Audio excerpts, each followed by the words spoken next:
Hello everybody, my name is Coffee Break and welcome back to the CubePhase RainCastIt edition, where today I have downloaded a Masters vs. Masters game that I'm really excited to get into because I actually know one of these players that's in the game today. On the top left hand side as our purple Terran player, we have OD's Aegis. And he's going to be spawning up in that 11 o'clock position. He is the player that I know. I'll talk about him a little bit as we get further into this game. And on the bottom right-hand side, we have OD's CubePhase. CubePhase. I don't know why. I think that's kind of a cool name. I don't know. He's going to be our green Zerg player that's overpooling down on the bottom right-hand side. By the way, overpooling, in case anybody didn't know the term, is when you go to 11 out of 10 supply off of the by doing the extractor trick. So, my hope with RainCastIt, I don't think I have the music on, no I did not. My hope with RainCastIt this past week and a half, couple of weeks here, is that I wanted to try to help keep up with the games that were being inputted. And I kind of fell behind on that because I've been kind of sick this last week. I have not had much of a voice, and I can even feel that carrying through right now. My voice really is not all that strong. I've had a sinus and throat cold, unfortunately. So, hopefully that won't transfer into this game too much. I think I should be fine at this point, but if you kind of hear me getting weak throughout the game, I apologize for that. Also, a lot of games got uploaded to RainCastIt in this last week after I posted a PSA video about RainCastIt to our StarCraft. So I have fallen behind a little bit. I know Zukaman has been helping out trying to keep up with that, but between the two of us, we just don't have enough time to get to all of them right away. But I am trying to catch back up and get into that. So, if you have uploaded a replay and you're watching this right now, either I or Zukaman will get to it. We're doing our best right now, though, since, as far as I can tell, we're the only two active casters on our caster right now. So we're going to be on Heavy Rain. Aegis just going to be opening up with a nice standard... Whoop, that's not the Reaper. The Reaper's still in the production tab. A nice standard Reaper Scout. There it is. He'll be coming out pretty soon here. A nice big cliff line. The Reaper Scout, really nice on Heavy Rain. You got a lot of area to get up into your opponent's base. Whoop, he won't be really seeing anything too interesting here. Getting that SCV up. He'll see the spawning pool, the one gas there. Not even 100 gas mined out of that. Not really much gas at all mined out of that, as it was a pool, hatch, then gas there. So we're going to be getting metabolic boots just maybe a little bit later than usual. That's going to mean that the Reaper has a great chance to jump up into the main base and get a little bit of scouting off, though. Continued scouting, I should say. Though, since he just saw pretty much everything he needs to see with that SCV, not much else to see here. Reaper actually going to be taking a lot of shots from that queen. Nope, he's going to get away. Got a little bit close there, but don't want to lose that this early on. That would really kind of stink, considering that he's going to want to come back in about, I don't know, maybe a minute, maybe 2 minutes, just to see what's going on. It looks like CubePhase, though, going to stick around that 100 gas, just get metabolic boost started, and focus on his economy for just a little bit here. Aegis going to be throwing that command center down on the low ground there. Has a couple of Zerglings over here. CubePhase does, I should say. Ready to pop on over and try to get up that ramp maybe, or see how saturated this gets as soon as that command center finishes. They're just going to be kind of running around, though, for the moment there. Just kind of getting an idea of what's going on the map. And everything's setting up pretty standard. A pretty fast factory here out of Aegis. One thing that I know I can say about Aegis is that he loves his mech play. He's a very heavy mecher. He will mech in actually all three of the matchups. Occasionally you'll see him do some sort of bio drops in Terran versus Protoss. But in general, he likes to stick with that mech. He's very comfortable with that build. And I'm curious to see how he's going to pull that off this game. Generally, he does very Thor-heavy builds I've seen in the past. But I'm not exactly certain what he's going to be going for here. I'm not exactly certain what kind of composition. Especially with, I haven't not seen him play that much in HOTS, so I don't know if he's a big Widow Miner or not. The reactor on the factory is actually going to be getting used for Hellions in this case, though. Just going to be doing that 3 Reaper and Hellion timing attack that can be so potent if you don't lose your Reapers, and in this case, he did not. So I could see that doing maybe a little bit of damage, considering I do not see a Roach Warren on the field right now. So Zergling's really not all that great for defending against this attack. The Roaches are really what you want. Roaches or a lot of Queens. I don't know. He'd want probably 5 queens or so to be able to deal with this really effectively.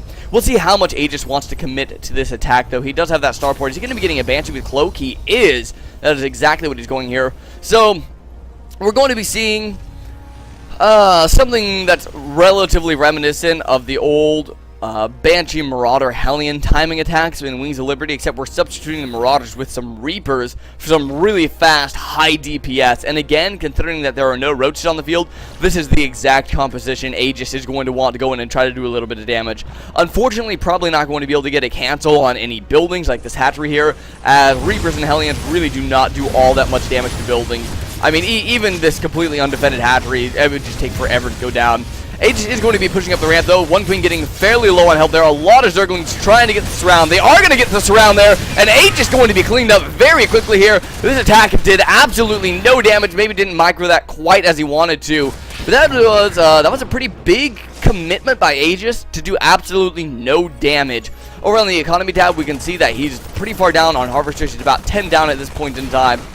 And not in, like, an unmanageable position, but I'd definitely say that at this point that definitely gave CubePhase one of those little advantages in the early game that you like to get early on.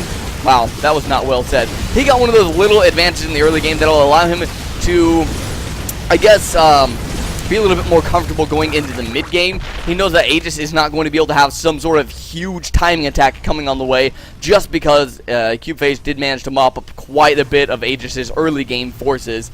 Banshee production is continuing, where I believe that's going to be number 2 coming out on the field. Yes, it is. And it looks like we are going to stop onto, actually no, he's going to be lifting off and building another tech lab there. Probably going to put a factory on that first one. That would be my best guess. In the meantime, he is looking to put on a little bit more pressure.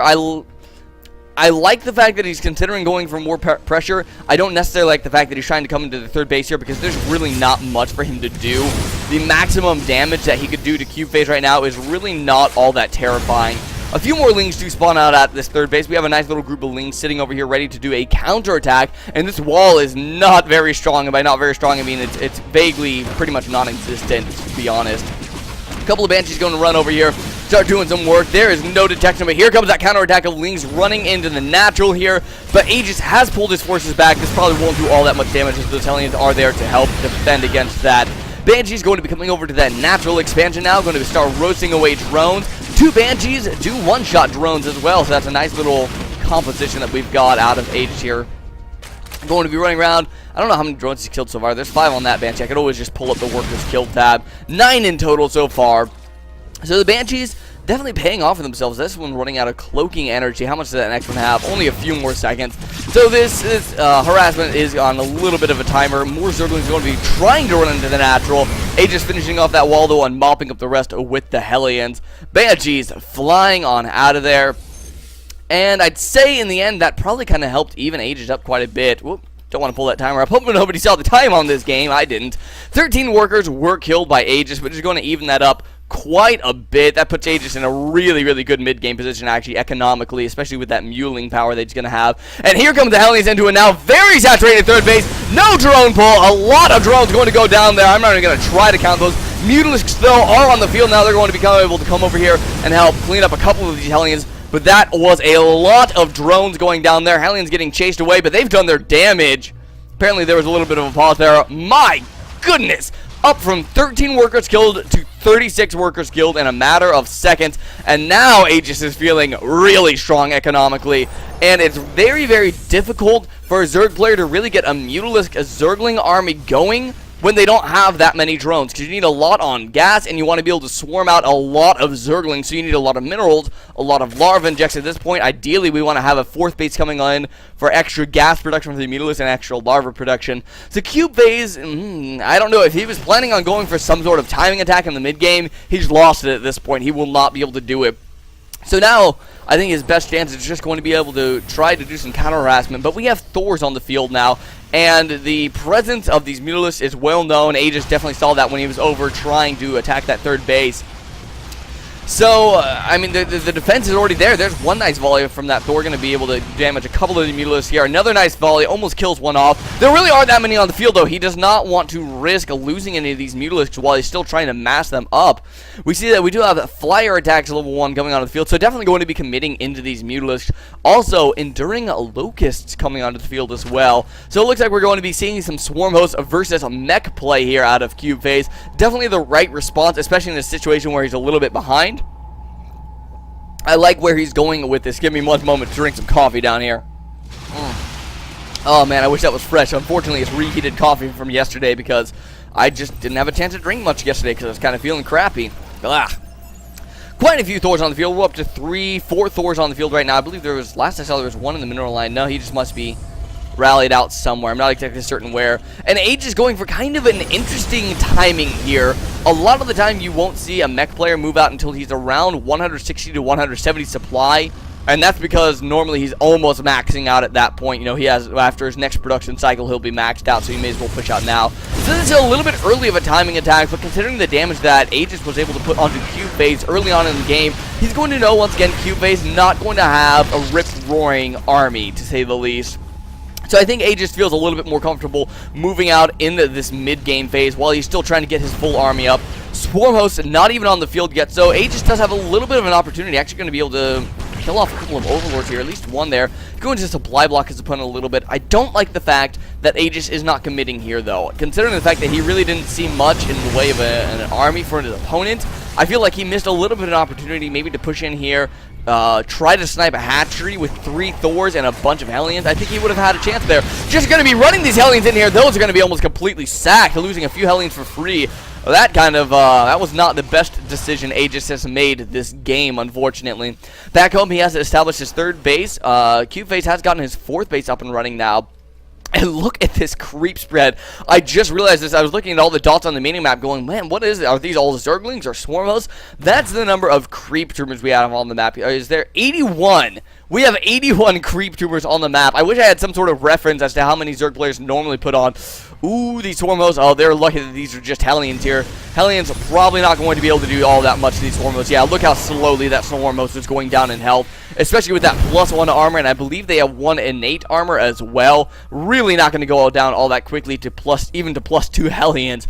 3-3 is on the way now for Aegis, so he's starting to get his upgrades pretty high up there.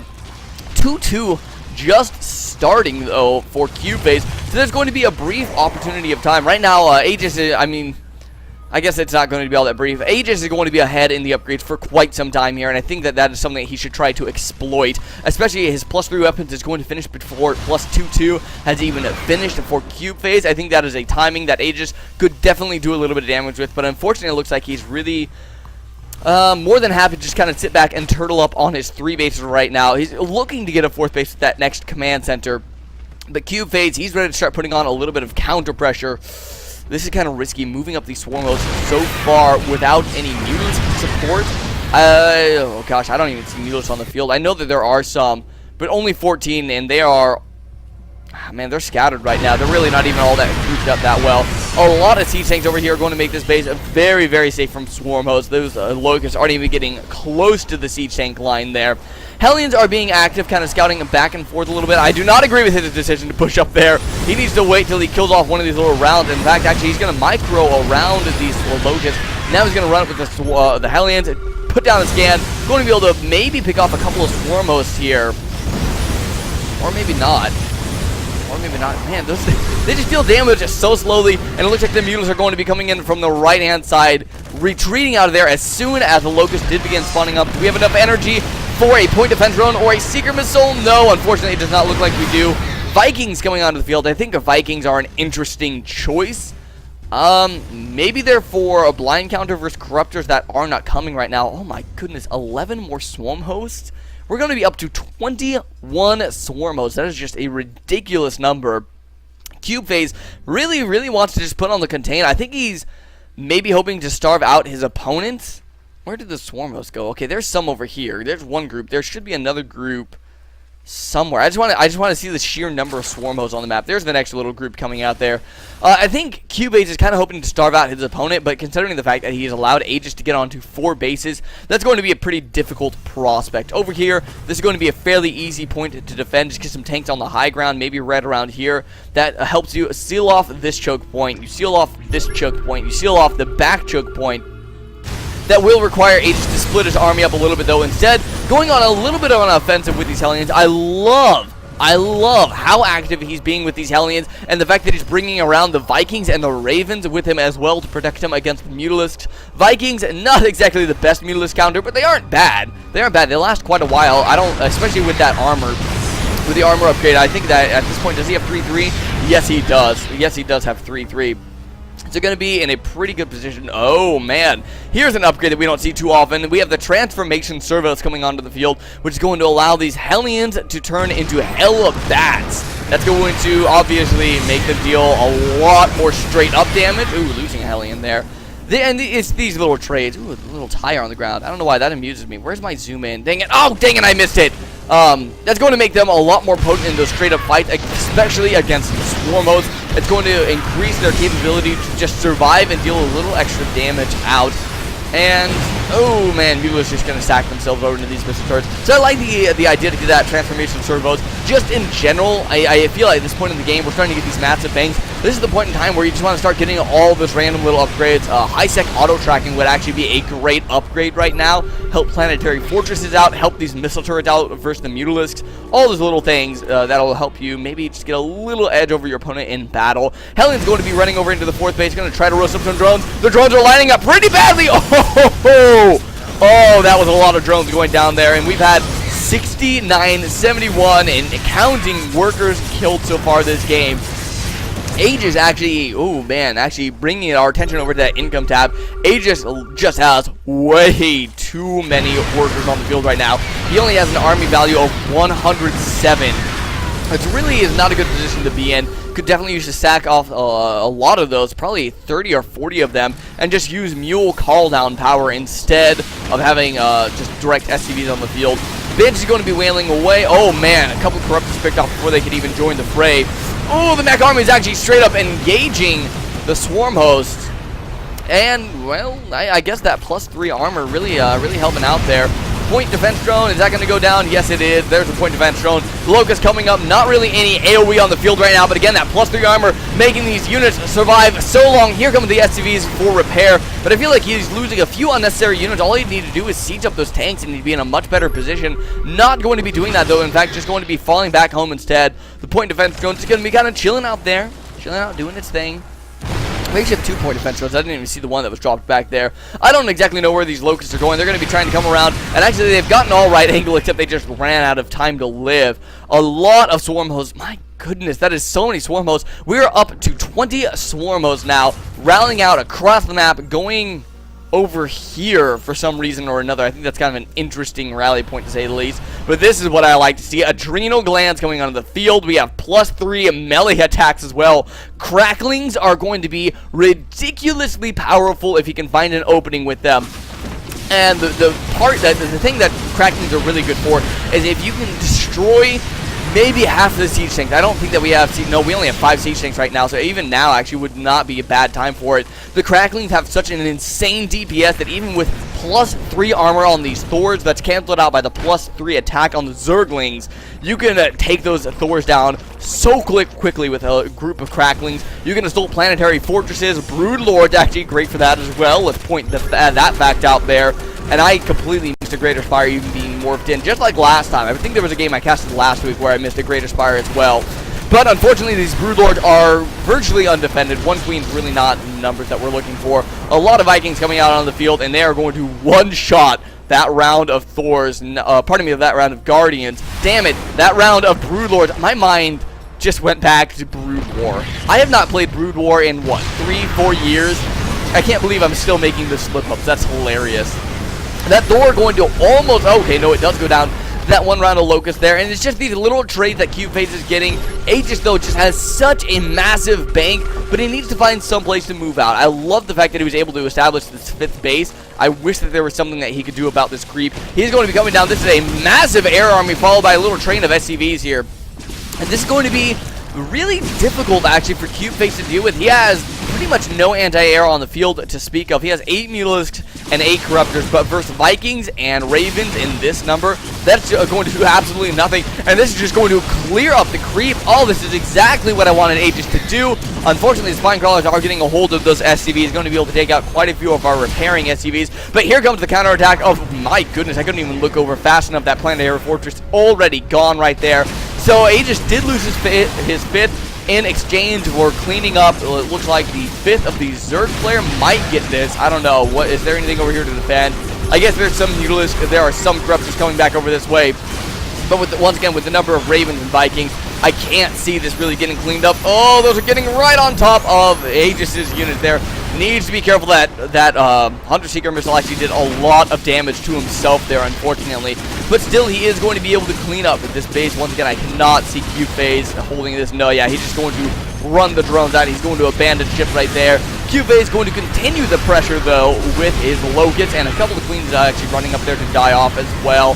Banshees, Thors, Alien, and Siege Tanks, though, they're just going to roast those Swarm Hosts and those Locusts up. So CubePhase not really going to be able to do much on that front, but that does hold the rest of Aegis's army back, so he can't really move forward the rest of it. But this air army, again, not really much of an answer for right now. A lot of these units getting fairly low on health, though. We do have 15 Corruptors coming out onto the field.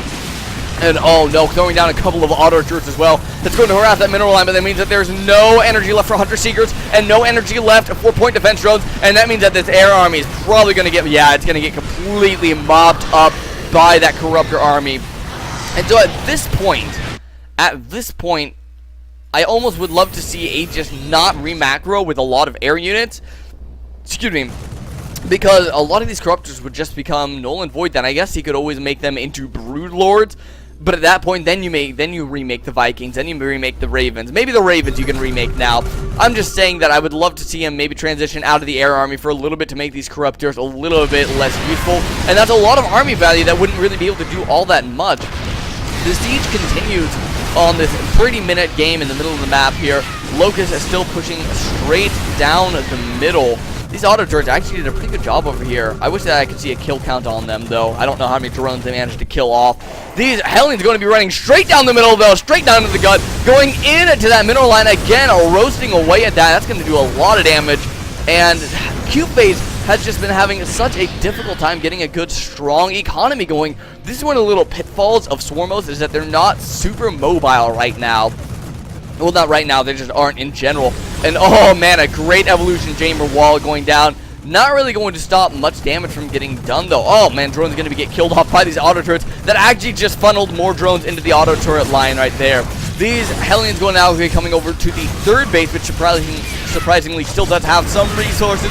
Going to be able to kill off even more drones. Going to get that one last shot off. He cannot. That would have killed off another, what, 4 drones right there, which would have been nice. 125 workers killed now by Aegis. All on the offensive, as far as I know.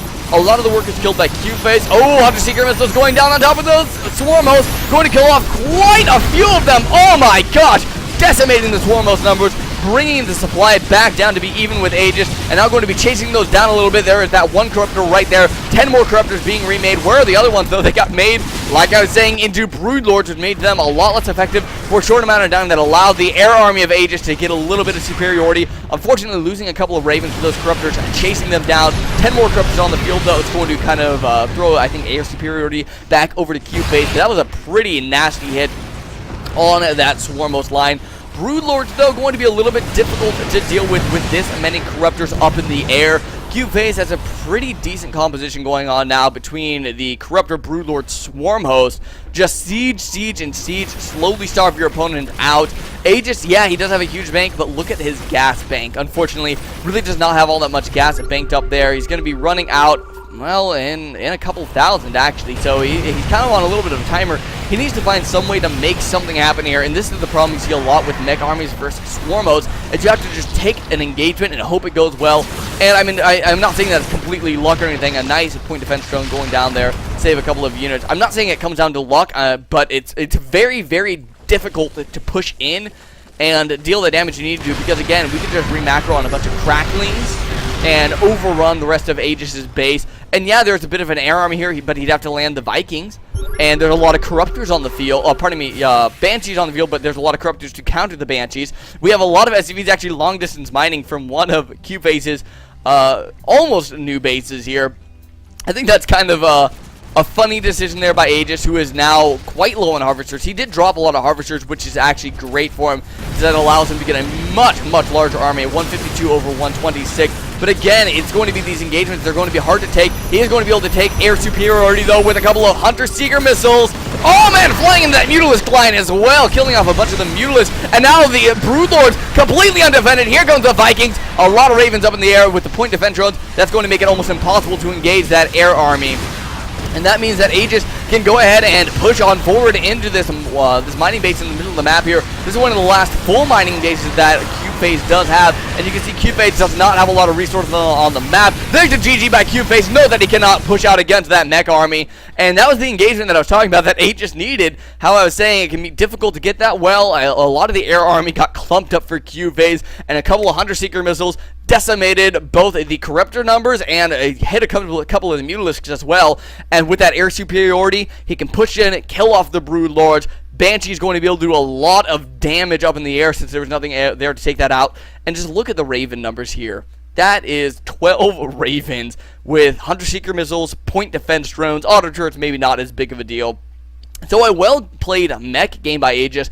I like what CubePhase was doing, but in the end, I don't know, he'd have to find some sort of answer for this giant Sky Terran ball here. This was not a complete Sky Terran composition, but, I mean, what do you do against something like this? I'm trying to theorize in my brain, but I can't really come up with anything. So if you guys have any suggestions, maybe leave something in the comments. I know Aegis, I'm sure, will be more than happy to leave a comment about how to deal with a Sky Terran army like that, other than don't let it get to that. That does not count as an answer.